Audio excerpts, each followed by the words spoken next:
Pam and I were sitting on the couch just a few nights ago, kind of recapping the last couple of weeks and how peculiar they were in our lives. And in between coughing fits, we kind of came to this moment where we're like, hey, Christmas is next week. And it wasn't a realization like, oh my goodness, where did the time go? It was, oh no, Christmas is next week and we are not prepared for it in any way, shape, or form. Just like you, we had that conversation in the midst of all of that, like, what are we going to get for so-and-so? Who do we get? What do we get for this person or that person? And you have those moments where you want to get the perfect gift for the perfect person. You know what I mean? We've all had that conversation. We've all had that moment here in these last couple of weeks where you're just like, that would be the perfect gift for them. You blurt out things like, I need to get blank for so-and-so. You know what I mean? That would be the perfect gift for them. Followed with like that fist pump of satisfaction. Like, yep, that's it. Nailed it. That's what they need. And when you have that moment, there's something very satisfying about that. When you know you're going to get somebody exactly what they need. And it's really quite thrilling. Like I said, you kind of fist pump. You're like, yeah, that's what I'm going to get them. And you just feel really good about that. What's interesting is I pick up on that same sense of fist-pumping satisfaction when I read what the Apostle Paul writes to the church in Corinth. Now, I know that might sound a little corny coming right out of the gate, but just stay with me, and I think you're going to see this as well. The Apostle Paul is writing to the church in Corinth, and he's educating them on the spiritual gifts of what people have in the church and how God has given everybody different abilities and different spiritual gifts to advance the kingdom. And he's educating them that way.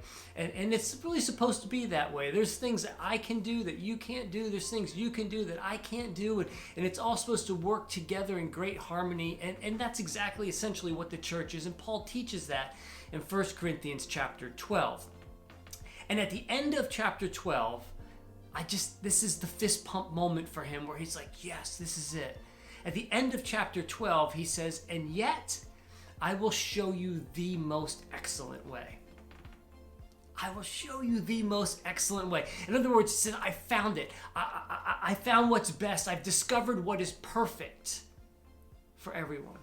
I discovered what is perfect for everyone right here. I mean, this is where in my mind I see him fist pumping, nailing it, going, yup, that's it. I have found the most excellent way. The gift that is perfect for everyone. And then he goes on and reveals that. This is 1 Corinthians chapter 13. The Apostle Paul lists off what is the most excellent way. If I speak in tongues of men and of angels but have not love, I am only a resounding gong or a clanging cymbal. If I have the gift of prophecy and can fathom all mysteries and all knowledge, and if I have faith that can move mountains but do not have love, I am nothing. If I give all I possess to the poor and give my body over to hardship that I may boast but do not have love, I gain nothing. Love is patient. Love is kind. It does not envy. It does not boast. It is not proud. It does not dishonor others. It is not self-seeking. It is not easily angered. It keeps no record of wrongs. Love does not delight in evil, but rejoices with the truth. It always protects, always trusts, always hopes, always perseveres. Love never fails. But where there are prophecies, they will cease. Where there are tongues, they will be stilled. Where there is knowledge, it will pass away. For we know in part and we prophesy in part. But when completeness comes, what is in part disappears. When I was a child, I talked like a child. I thought like a child. I reasoned like a child. When I became a man, I put the ways of childhood behind me. For now we see only a reflection as in a mirror. Then we shall see face to face. Now I know in part, then I shall know fully, even as I am fully known. And now these three remain, faith, hope, and love. But the greatest of these is love. The most excellent way. He lists it off for us all there in chapter 13. The best gift, the most excellent way, the greatest thing that you can give anybody else in this world is love, period. Now, before you roll your eyes and think, well, I already knew that. You probably did. I'm not going to take that away from you. I would say I would answer that way too. Go, yeah, the best thing to give somebody is love, no doubt. But the reason that this needs to be brought up again today, and the reason I think the Apostle Paul kind of stops and says, I found the most excellent way, let me show it to you, is love, because that tends to be what is the easiest thing to forget to do. Notice, Paul goes on and says, he defines love in that, and he lists off all these compelling gifts that we may find or maybe place more value on than love, and says without love, they're all nothing. Without love, all of these other blessings, these gifts, these abilities amount to nothing. These are all the things that would get in the way of the most excellent way, which is love. Let me show you what I mean. In verse 1, he says, if I speak in tongues of men and of angels, but have not love, I am only a resounding gong or a clanging cymbal.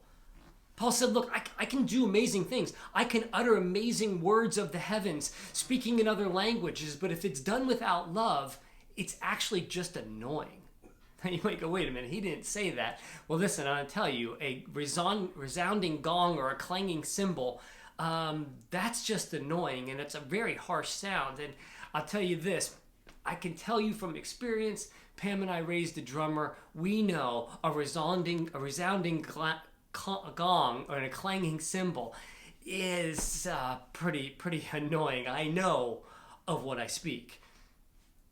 Now, love is the most excellent way, even over spiritual utterances.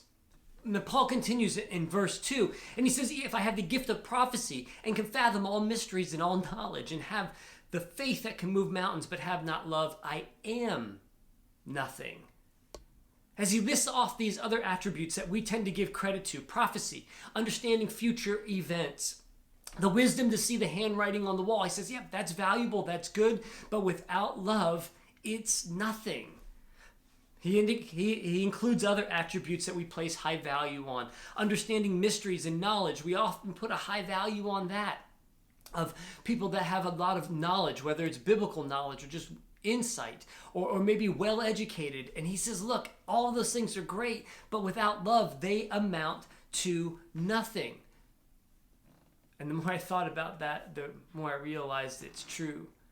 I know some pretty smart people, and I also know some pretty smart people that are loveless. And I want to be as far away from them as possible. And you probably do too. You see, even the attributes, some of those that Paul listed off, that we say are valuable, but if you remove love from them, they're nothing. He goes on to address the issue of faith. He's not even done here. He says this is the amazing kind of rock-solid faith.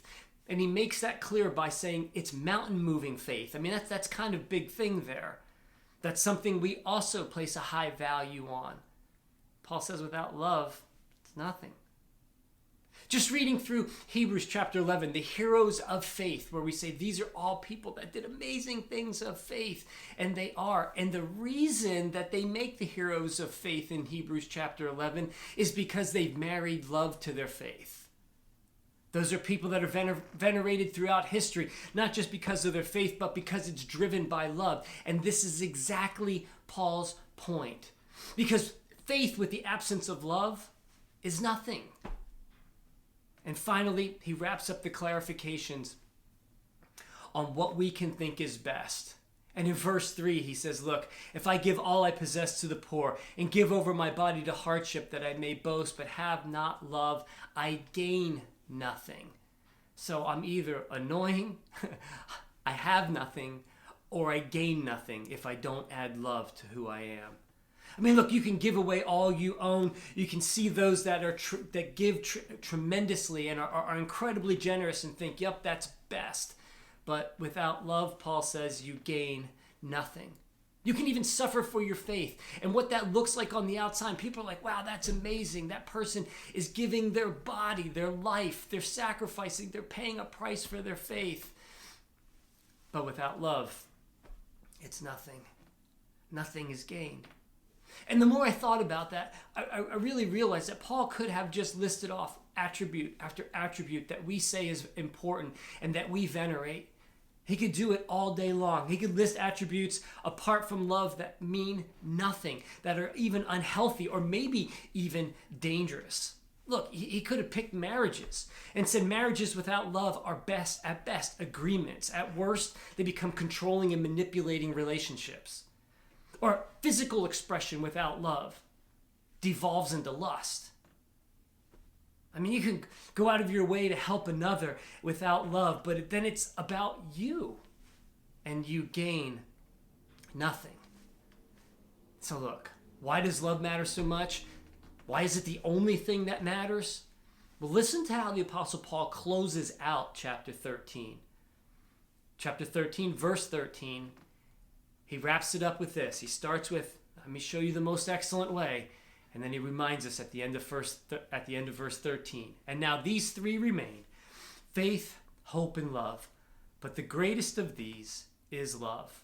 Again, once again, the most excellent way. The greatest of these is love. You really get the feeling here, and if you haven't now, that Paul is making a very strong point, even down to the final three attributes: faith, hope, and the greatest is love. Why does it matter so?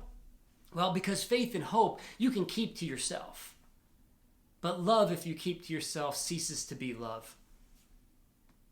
It can only be love when you give it away. And if you were paying attention to Paul's definition of love, you will see all of them were actions. I have said this to you many times before, and I'm going to say it again. If we just took the first two, as he listed off the attributes of love, of being patient and kind, if we just took those two action steps, we would change the world. Love is something that we can do, and love is something that we must do. This is the most excellent way. This is the greatest gift. Love is what makes everything you and I do have any value. If you take anything you do and you remove love from it, it becomes nothing. It gains nothing and actually can become annoying. Anything without love amounts to nothing. Now, going back to why does this matter so much? Tucked away in 1 John chapter 4, verse 16 is what I believe answers this question, the question of why does it matter so much? I believe right here in verse 16 of 1 John chapter 4 gives us the insight. John says this, and so we know and rely on the love God has for us. God is love. Whoever lives in love lives in God and God in them. Right there in the middle. God is love. 3 words that are transformative. 3 words that give us profound insight into the heart of God. Because it's the essence of who he is. Think about it. If God is love and you and I choose to love, choose to do what the Apostle Paul says, the most excellent way, the greatest of these is love, then we live that out. We are lining our hearts and our lives up with God. That is the most excellent way. That is why love is the greatest. Period. Because God is love. For when you live your life close to the heart of God, his hope, his peace, his joy are made complete in you when you love, and complete in the people around you. So this Christmas, the best Christmas gift, the most excellent way, the greatest of all of these, all of those things that you fist pump like that's the perfect gift. Let me just shift your thinking a little bit. The greatest gift you can give anyone is love. Make it your unswerving commitment to love those closest to you first this Christmas. Sure, those gifts are great, those gifts are fun, but above everything else, make it your unswerving commitment to love the people closest to you first. This is the most excellent way. This is the greatest thing you can do, and this is what lines your heart up and my heart up with God. This is the greatest gift you could ever give. This is the most excellent way.